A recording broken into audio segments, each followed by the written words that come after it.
Bon, écoutez, aujourd'hui, je voulais vous faire une petite vidéo pour vous parler d'un sujet qui me trotte dans la tête depuis un moment. Aujourd'hui, j'ai ma Vestrom 1050 XT et je recherche un peu plus de fun qu'avec cette moto. Pourquoi je dis ça ? C'est simplement que j'ai pu faire quelques balades avec des amis et ce que j'ai tout de suite remarqué en fait avec cette moto, c'est que je dois prendre 120, 130 km/h, 140 parfois sur petite route pour ressentir un minimum de sensations. Je me pose la question en fait de savoir est-ce que je raterai pas quelque chose en fait dans la moto, parce que cette moto je la kiffe, franchement, je vais au travail avec, je pars en voyage avec, elle est incroyable, elle est polyvalente, elle est tout ce que vous voulez, mais on va pas se mentir que niveau sensation, cette moto gomme trop les sensations en moto. Pourquoi je dis ça ?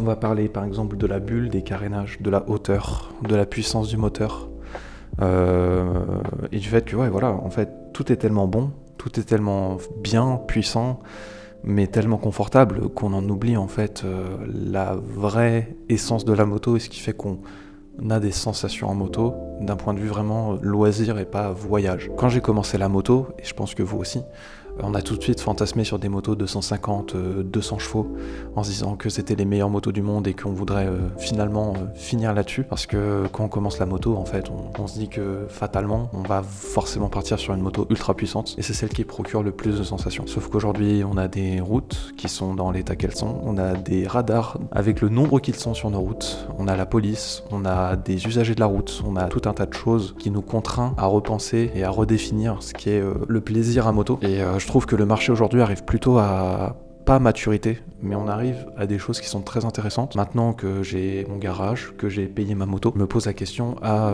avoir une autre moto que celle-ci. Et plutôt que de réfléchir sur, comme je le faisais, des 1000 d'occasion à 7000, 8000 euros, qui sont incroyablement performants, mais finalement assez frustrants à conduire sur route ouverte, je me pose vraiment la question à repartir sur des motos A2 qui finalement, je pense, auront des sensations vraiment différentes de gros cubes et où je pourrais plus les exploiter. Donc pour commencer, on va dire, moi de mon côté, et j'aimerais qu'on en discute en commentaire, connaître un petit peu votre historique, le nombre d'années que vous avez de permis et où vous en êtes aujourd'hui sur cette réflexion. Moi j'ai commencé la moto sur un CB500. Ensuite j'ai eu mon Versys et pour moi le Versys ça a été une redécouverte de la moto et ça c'est vraiment quelque chose pour moi qui est super important à comprendre. C'est que la moto c'est ce que vous en faites vous et c'est pas ce qu'il en est dans sa globalité. Ce que je veux dire c'est que on a tous un usage différent de la moto et on a tous découvert la moto d'une manière différente et on va pas se mentir, aucun d'entre nous n'a vraiment découvert la moto dans sa globalité, dans le sens où il y a tellement de types de motos différentes, tellement d'usages de la moto différentes qu'on en a pris un qui nous a plu et on est resté cantonné à ça. Moi typiquement je suis resté sur l'usage trail et aventure, on va dire voyage de la moto, et j'ai tout laissé de côté, l'aspect sportif, l'aspect loisir, l'aspect enduro, toutes ces choses là en fait qui auraient pu être géniales mais que d'un point de vue de toute manière de temps, d'argent et d'envie, j'ai pas été découvert. Et ça je pense que c'est vraiment une question importante à se poser, c'est est-ce que mon usage de la moto actuelle me plaît vraiment? Est-ce que je devrais pas faire un virage complètement à 180 degrés en fait et se dire en fait peut-être que autre chose dans la moto pourra vraiment plaire et que je rate quelque chose en fait. Parce que j'ai essayé pas mal de motos différentes et je vais faire cette vidéo aujourd'hui parce que en essayant d'abord mon Versys, ensuite un CBF 600, ensuite un Katana 1000, ensuite un Speed 400, un Tracer 9, j'ai essayé quoi d'autre, un SV 650. Mais en fait, l'ordre que je mets en termes de plaisir de conduite ne va pas du tout être corrélé à la puissance des motos. Là, si je devais vous faire un résumé, ça va être Speed 400, SV 650, Katana 1000, parce que j'ai adoré, mais dans un sens j'ai trouvé ça complètement déraisonnable et la vitesse que j'ai pris avec, franchement je me sortais, je me butais. Ensuite on a le CBF 600 qui était sympa, mais non en fait lui je le mettrais plutôt quasiment en dernière position. Le Vestrom 1000 que j'adore parce que ça reste un gros bicylindre coupleux qui est fun, mais qui gomme pas mal quand même la route. Et voilà, je trouve que les motos qui ont le plus de sensations, c'est les motos qui sont les plus légères, les moins confortables bizarrement, qui ont un moteur qui a la zone de couple la plus basse possible. Et aujourd'hui, on arrive vraiment sur un marché où on arrive à avoir ce genre de moto pour des prix vraiment incroyables. Quand on pense à la Royal Enfield Guerrilla 450, que j'aimerais essayer, déjà contacter le concessionnaire d'à côté de chez moi pour savoir quand est-ce qu'ils l'auront à l'essai. Mais ouais, c'est une moto typiquement qui fait 40 chevaux comme la Speed 400 que j'ai essayé, qui fait 170 kg plus ou moins, ou 180, je crois, elle est un peu plus lourde la Guerrilla, mais qui fait voilà un poids raisonnable, avec peu de carénage, Et voilà, une moto qui est simple dans sa conception, dans comment elle fonctionne, mais c'est des motos où on peut prendre fonte 2, fonte 3 et encore être à moins de 100 km/h.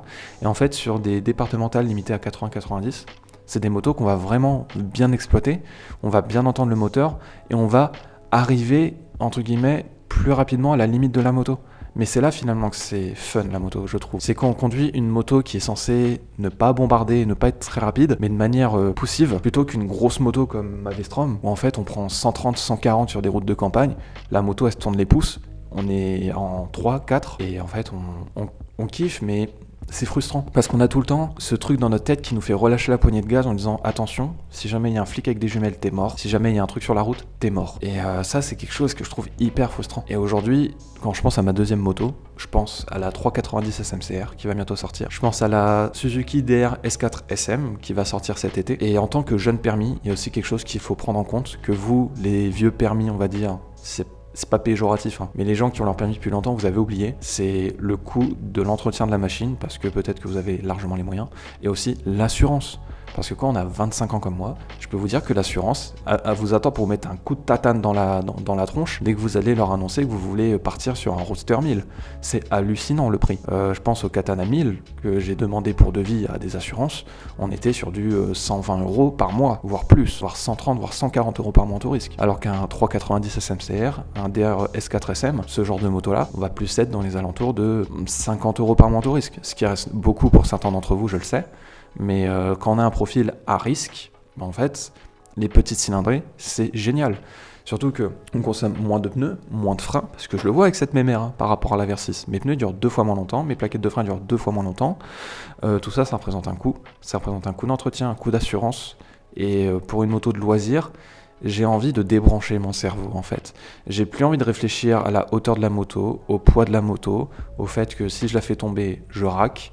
Si je descends ma rampe de garage et que je fais pas attention, je me pète la gueule.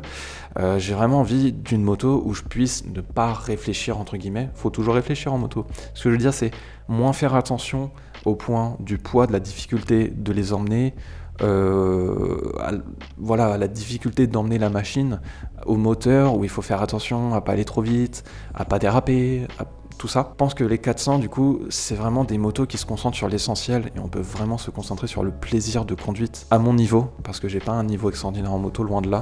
Et je pense que les petites 400, c'est déjà une super école pour apprendre la moto, parce que même si j'ai 3 ans de permis, je suis une brêle, on va pas se mentir, par rapport à d'autres motards. Voilà. Donc, c'était un peu pour vous partager tout ça. Et vous allez sûrement me voir dans quelques temps avec un 400 dans mon garage, en plus de la V-Strom.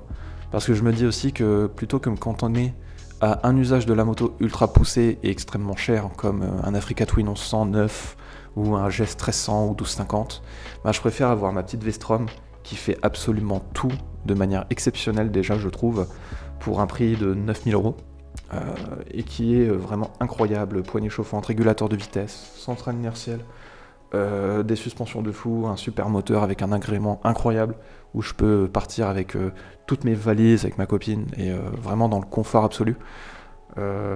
Et à côté de ça, avoir un petit 400 qui va être totalement à l'opposé extrême de cette moto et qui va me permettre de connaître autre chose et un autre usage. C'est-à-dire que si je veux aller au travail et que j'ai 135 km aller-retour à faire, je vais prendre la V-Strom forcément. Si je veux partir un samedi avec des potes, aller rouler et m'amuser en campagne, je vais prendre le DR ou un 390. Voilà. Donc dites-moi ce que vous pensez un peu de cette réflexion, parce que ça m'intéresse vraiment énormément. Savoir ce que vous en pensez, si vous êtes d'accord ou pas avec moi. Mais moi en tout cas, aujourd'hui, à date, au bout de 3 ans de permis, c'est vraiment ce que je me fais comme idée de la moto actuellement. Ça va peut-être changer, et ça changera sûrement. Mais là, actuellement, je me dis vraiment qu'en fait, les petits 400 A2 qu'on finalement regardait d'eux en disant de toute façon, 40 chevaux, on se fait chier, c'est pas terrible. Finalement, c'est peut-être les meilleures motos d'un point de vue plaisir de conduite qu'on peut acheter actuellement aujourd'hui. Voilà. Bon, écoutez, je vais vous laisser là. Je pense que la vidéo sera déjà largement suffisamment longue. N'hésitez pas surtout à me dire ce que vous en pensez dans les commentaires s'il vous plaît, ça m'intéresse vraiment énormément qu'on puisse débattre sur ce sujet et que je puisse moi aussi de mon côté peut-être me faire une autre idée ou songer les choses différemment. Voilà. Bon allez les gens, je vous laisse, peace.